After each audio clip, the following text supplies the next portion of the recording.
주는 하나님의 말씀은 사도행전 27장 21절부터 44절까지의 말씀입니다. 제가 가지고 있는 성경으로는 신약 235페이지에 있습니다.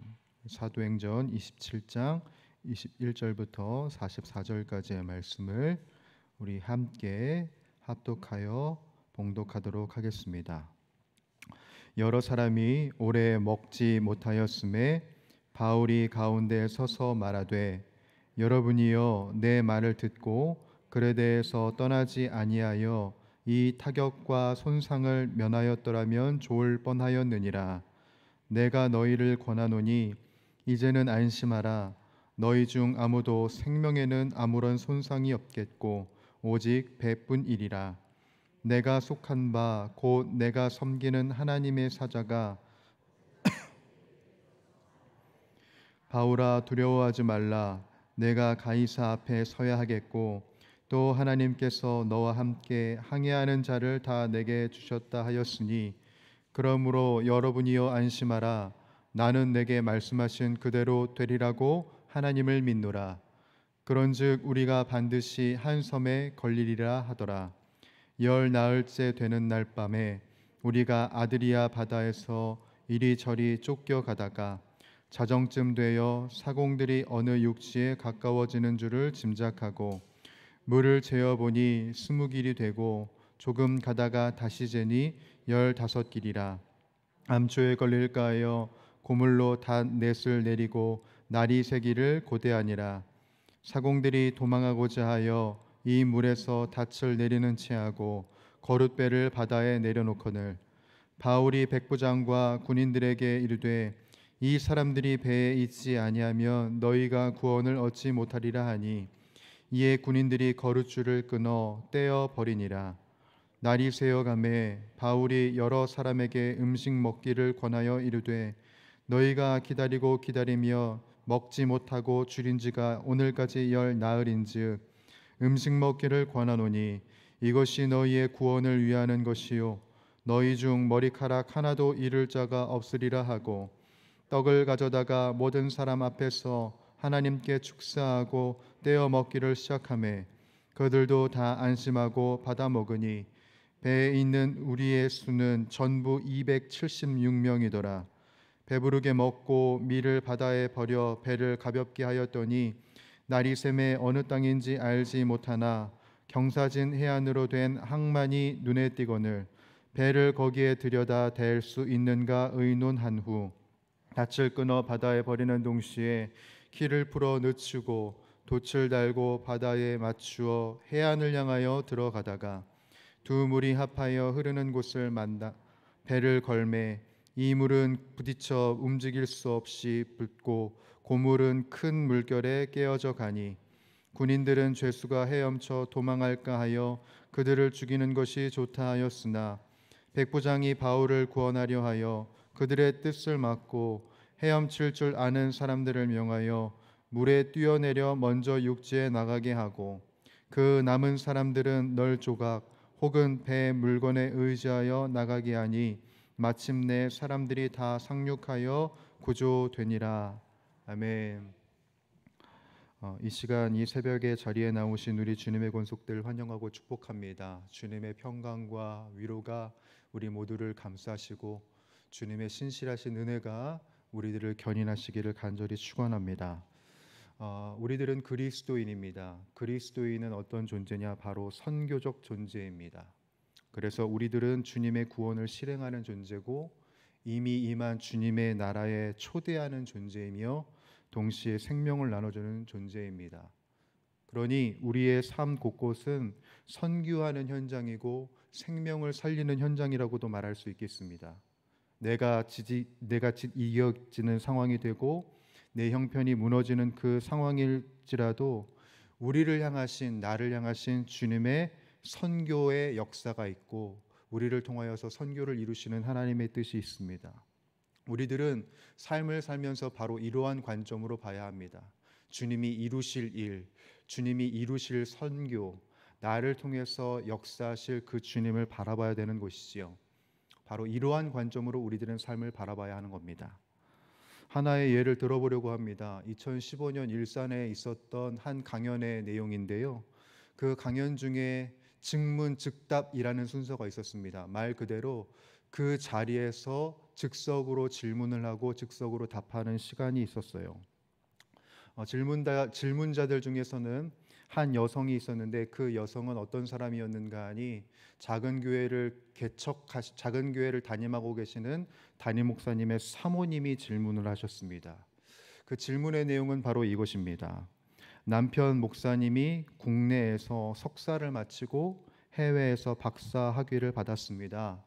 지금 작은 교회의 담임 목사로 초빙되어서 사역을 하고 계시는데 작은 교회임에도 사역은 사역대로 많고 주변 사람들에게 많은 고난을 당하셔서 안쓰럽기도 하고 답답하기도 합니다.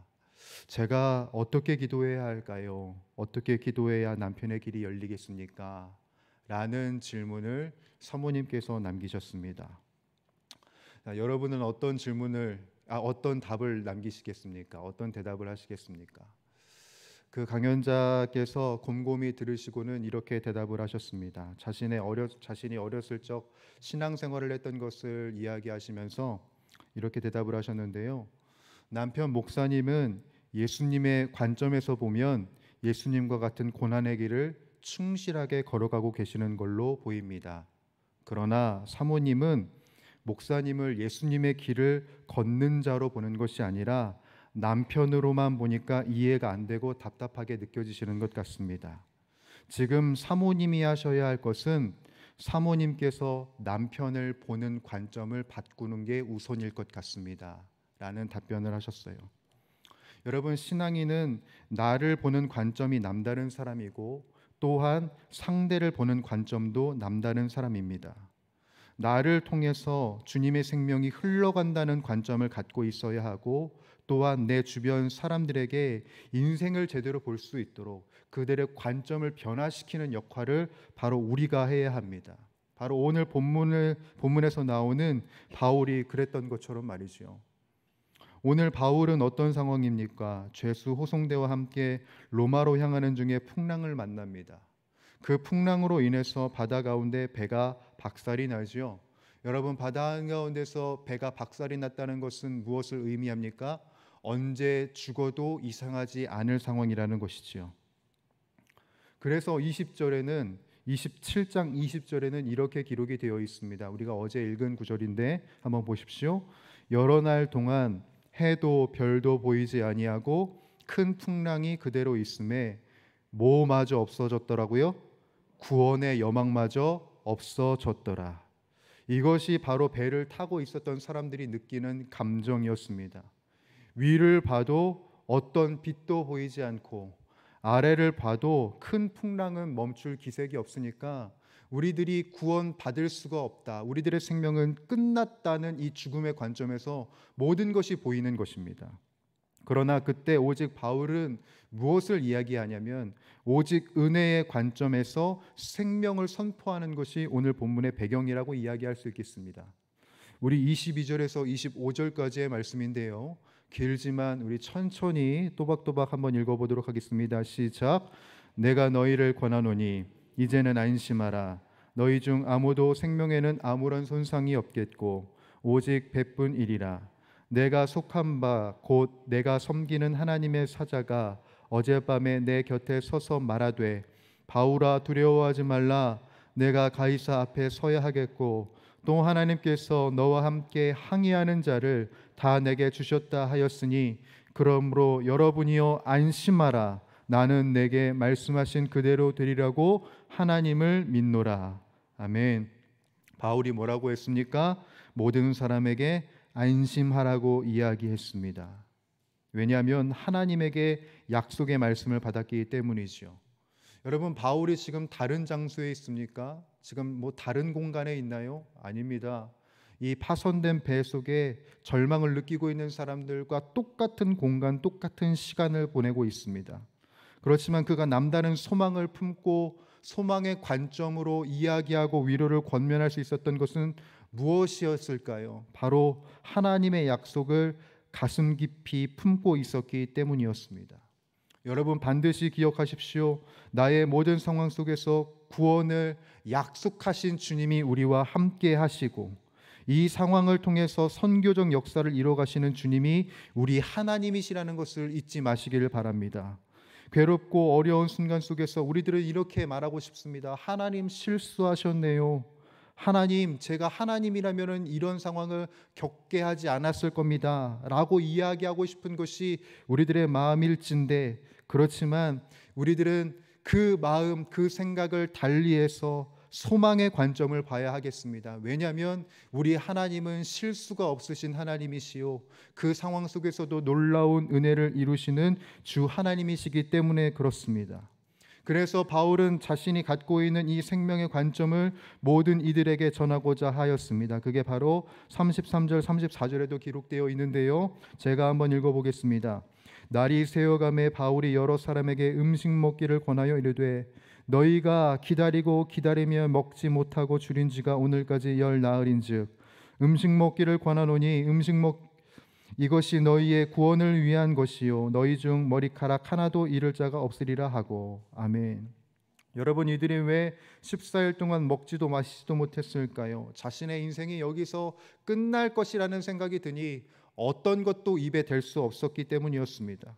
그때 바울은 무엇을 합니까? 35절을 보니 먹을 것을 권하고 특별히 하나님께 축사하기 시작을 합니다. 즉 소망을 잃은 사람들을 위해서 하나님께 기도했고 음식을 나눈 것이었지요. 매일 성경 묵상과 설교라는 책에는 이 사건을 이렇게 이야기합니다. 바울은 음식 먹기를 권하고 자신이 먼저 성만찬 의식을 연상하는 의식을 거행한 후 먹는다. 그리스도께서 죽음을 앞두시고 승리를 기약하시며 진행하셨던 성만찬을 진행한 것이다.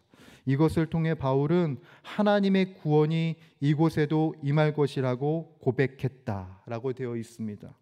여러분, 그렇게 바울이 생명의 관점으로 말하고 기도했을 때에 어떤 일이 벌어집니까? 모든 이들이 자신의 상황을 죽음이 아닌 주님이 이루실 생명의 관점으로 재해석되기 시작했습니다. 그게 바로 35절 37절인데요 함께 읽어봅니다. 시작. 떡을 가져다가 모든 사람 앞에서 하나님께 축사하고 떼어 먹기를 시작하매 그들도 다 안심하고 받아 먹으니 배에 있는 우리의 수는 전부 276명이더라. 아멘. 생명의 관점으로 기도하고 생명의 관점으로 떡을 떼었더니 이들의 삶에도 생명의 관점으로 삶을 바라보게 되었더라는 것입니다. 그래서 오늘 본문 말미 44절을 보게 되니까 276명이 되는 모든 사람들이 무사히 구조되는 은혜가 있게 됩니다. 여러분, 그리스도인은 어떤 존재입니까? 바로 선교적 존재입니다. 주님의 소망을 먼저 품고 있는 자이고 소망 없는 자에게 소망을 주는 자입니다. 그러니 여러분, 우리들의 관점을 생명의 관점으로, 복음의 관점으로 바꿀 수 있기를 주님의 이름으로 축복합니다. 우리들의 삶의 현장은 주님의 역사가 일어나는 선교적인 현장이며 내 주변 사람 모두는 주님의 위로가 필요한 사람들이라는 것을 잊지 마시길 바랍니다. 사랑하는 우리 주의 권속들, 우리가 바로 주님의 은혜의 때에 은혜롭게 쓰임받는 하나님의 사람들이 되기를 간절히 소원하고, 우리들의 입술의 말과 우리들의 행동을 통하여서 주님의 선교 역사가 일어날 수 있기를 간절히 소원합니다. 그 생명의 역사에 쓰임받는 우리가 될 수 있도록, 오늘 우리들의 눈이 생명의 관점으로 변화될 수 있도록 기도하며 간구하며 주님 앞에 나아가는 우리 모두가 다 되십시다. 함께 기도하겠습니다. 사랑이 많으시고 거룩하신 우리 주 하나님 아버지, 죽음에 어려 있었던 우리들의 삶을 생명으로 변화시키시고 소망이 없었던 우리들의 삶을 소망이 넘치게 하여 주시니 너무나도 감사합니다. 이 시간 우리들의 관점을 이 시간 다시금 바꾸어 주님께서 이루실 생명의 역사로, 소망의 역사로 다시금 바라보고자 합니다. 주님을 향하여 이 믿음의 눈을 들어 온전히 살아가게 하여 주시옵고, 내 상황, 내 형편을 믿음으로 해석하게 하여 주옵시며, 특별히 내 주변, 내 옆에 있는 사랑하는 사람들을 향하여 믿음의 관점을 전해줄 수 있는 선교적 존재가 바로 우리가 되게 하여 주시옵소서. 그래서 하나님의 나라가 우리를 통하여서 편만하게 이루어지게 하여 주시옵고, 주님의 평강과 위로가 아름답게 이루어지는 놀라운 역사가 있게 하여 주시옵소서. 함께하여 주실 줄 믿사오며 우리 주 예수 그리스도의 이름으로 간절히 기도드리옵나이다. 아멘. 우리 주님 가르쳐 주신 기도 함께 드리도록 하겠습니다. 하늘에 계신 우리 아버지, 아버지의 이름을 거룩하게 하시며 아버지의 나라가 오게 하시며 아버지의 뜻이 하늘에서와 같이 땅에서도 이루어지게 하소서. 오늘 우리에게 일용할 양식을 주시고 우리가 우리에게 잘못한 사람을 용서하여 준 것 같이 우리 죄를 용서하여 주시고 우리를 시험에 빠지지 않게 하시고 악에서 구하소서. 나라와 권능과 영광이 영원히 아버지의 것입니다. 아멘. 이 시간 우리 합심하여 간절히 기도하며 나가도록 할 때, 주님, 우리들이 이 삶, 이 세상 속에 선교적인 관점 그리고 생명의 관점을 가질 수 있도록 우리의 머리부터 발끝까지 성령으로 충만하게 하여 주시옵소서. 오늘도 마땅히 기도할 바를 알게 하여 주시옵고 우리들의 인생 속에 모든 것을 합력하여 선을 이루시는 그 기쁘신 주님의 은총을 경험하는 이 한날이 되게 하여 주옵소서. 우리 가정을 위하여서 기도할 때 군에서 복무하거나 또한 해외 타지에 나가 있는 우리 자녀들, 가족들을 지켜주시고 보호하여 주시옵소서. 때에 따라 주님 만남의 축복을 허락하여 주시옵고 주님의 그 은혜의 손길을 만끽하는 귀한 나날들이 이어지게 하여 주시옵소서. 교회를 위하여서 기도합니다. 우리 교회가 섬기는 우리 선교사님들을 위하여서 기도할 때 우리 선교사님들의 신변을 보호하여 주시옵고 선교사역에 필요한 모든 것을 채워주시고 공급하여 주시사 그 땅 그 나라가 하나님의 나라가 되는 은혜의 역사들이 있게 하여 주시옵소서. 오늘은 청년부 여름 수련회를 위해서 기도하겠습니다. 우리 청년들이 주님을 인격적으로 만나는 시간이 되게 하여 주시옵고 변화와 성숙의 열매가 맺혀질 수 있도록 진리와 성령으로 충만케 되게 하여 주시옵소서. 이 나라와 민족을 위하여서 기도할 때 저 북녘 땅을 위하여서 기도하겠습니다. 북한 땅의 악한 정권이 무너지게 하여 주시옵고 주님의 복음이 굳건히 세워지게 하여 주시옵소서. 통일 한국이 될 때 세계 선교의 전초기지로 우리 한반도가 온전히 설 수 있도록 주님 도와주시옵소서. 또한 여러분들이 가지고 나오신 기도의 제목들과 우리 환우들을 위하여서 우리 간절한 마음을 갖고 주님께 간구하며 기도하며 나가도록 하겠습니다. 함께 기도하시겠습니다. 살아서 역사하고 계시고 오늘도 우리들의 인생 속에 새 일을 이루시는 주 하나님 아버지, 오늘도 믿음의 눈을 들어 주님을 바라보며 주님의 위대하신 일을 바라보며 나아가기를 간절히 소원합니다.